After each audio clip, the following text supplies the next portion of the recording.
மேக ஸ்தம்பம் மேலிருந்து பாதுகாக்குது, பாதை காட்ட பகலெல்லாம் கூட செல்லுது. சொல்லுங்க, மேக ஸ்தம்பம் மேலிருந்து பாதை காட்ட பகலெல்லாம் கூட செல்லுது. அன்பான தேவன் என்னோடு வருவார், அது போதும் என் வாழ்விலே. அன்பான தேவன் நம்மோடு வருவார், அது போதும் நம் வாழ்விலே. தேவா நான் எதினால் விசேஷித்தவள், ராஜா நான் அதினம்.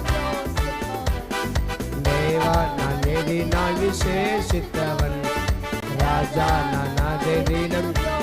எதினால் எதினால் இது எதினால் நீர் என்னோடு வருவதினால், இயேசுவே எதினால் இது எதினால் நீர் என்னோடு